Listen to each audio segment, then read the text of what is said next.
আসসালামু আলাইকুম, সবাই কেমন আছেন? চলে আসলাম আরেকটি নতুন ব্লগ নিয়ে। অনেক দিন হলো একটা রান্নার ভিডিও শেয়ার করি নাই, তো আজকে চলে আসলাম রান্নার ভিডিও শেয়ার করব। তো যেহেতু আপনাদেরকে একটা ভিডিওতে দেখাইছি কি বাজার হয়েছে, তো এর মধ্যে একটু কচু আসলো, তো আজকে চিন্তা করলাম কচু দিয়ে আর ইলিশ মাছ দিয়ে রান্না করব। অনেক দিন হয়েছে কচু দিয়ে ইলিশ মাছ খাই না। যেহেতু বাংলাদেশের মতন দেশে কিছু এতটা সহজে পাওয়া যায় না, হঠাৎ হঠাৎ সব কিছু মানে এক দুই আইটেম পাওয়া যায়।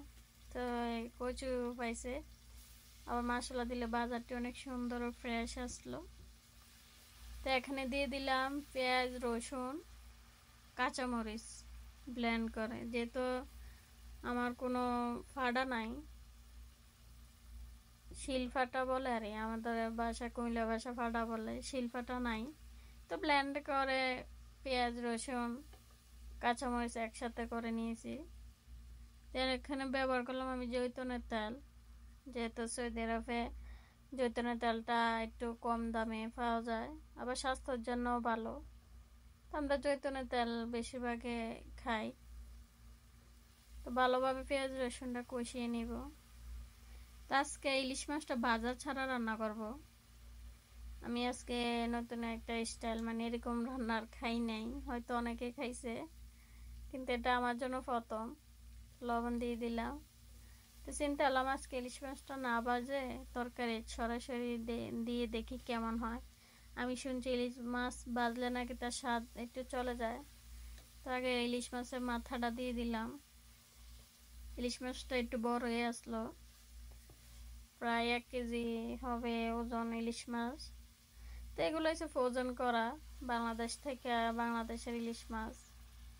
এই দেশে সব কিছু আপনার বরফ, কিন্তু বরফ হলে কাটাকাটি অনেক সুবিধা, অনেক সুন্দরভাবে কাটে। মাছে কোনো গন্ধ নাই, কোনো কিছু নাই, একবার ফ্রেশ মাছের মতন। আলহামদুলিল্লাহ, আমার তো লাগে বাংলাদেশে দেশের ইলিশ মাছের অনেক গ্যারান বেশি, আবার স্বাদও বেশি। তো যারা বাংলাদেশে থেকে সৌদি আরবে আসে, অনেকে আবার দেশেতে ইলিশ মাছ নিয়ে আসে, কিন্তু আমার মনে হয় দেশের থেকে খাওয়াটাই ভালো। একটু শুকনা মরিচ দিয়ে দিলাম গুঁড়ি। তো দেশে আবার এই মরিচটা একটু কম খায়, খায় না বলতে চলে, কাঁচামরিচের তরকারি খাওয়া বেশি। তো এখন পানি দিয়ে মাছটার একটু সিদ্ধ করে নেব। আমি কচুগুলোকে এর আগে একটু লবণ হলুদ দিয়ে সিদ্ধ করে নিয়েছি। সিদ্ধ না করলেও চলে, কিন্তু আমি করে নিয়েছি, কারণ সিদ্ধ করলে একটু ভালো হয় আর সবসময় দেখছি মারা সিদ্ধ করে রান্না করে। এই কচু আবার গরু মাংস দিয়ে স্বাদ, কে কিভাবে খান অবশ্যই বলবেন। তো আমার কষানোর পরে একটু পানি দিলাম কচুগুলো সিদ্ধ হওয়ার জন্য, তারপর আবার কষিয়ে নেব ভালোভাবে। দেখেন জলগুলো নাই। এখন মাছের খাড়ি দুইটা দিয়ে দেবে, যেহেতু আমরা দুজনের জন্য এই তরকারি অনেক বেশি হইয়া যায়। একটু হালকাভাবে লাড়াচাড়া দেবে যাতে মাছগুলো না ভাঙে, যেহেতু ইলিশ মাছ। তো এখন একটু কাজ আছে তাই একটু লাড়াচাড়া করলাম। আর কলাটা আমি মিক্স করে নিছি কষির সাথে। দেখেন কালারটা কি সুন্দর হয়েছে। এখনো কচু সিদ্ধ হয় নাই এতটা। মাশাল্লাহ, কাঁচা ইলিশ মাছ দেওয়ার পর এত ঘেরান আইছে, যেটা বলে বোঝানো যাবে না। অনেক সুন্দর স্মাইল একটা পাইছি যে ইলিশ মাছে।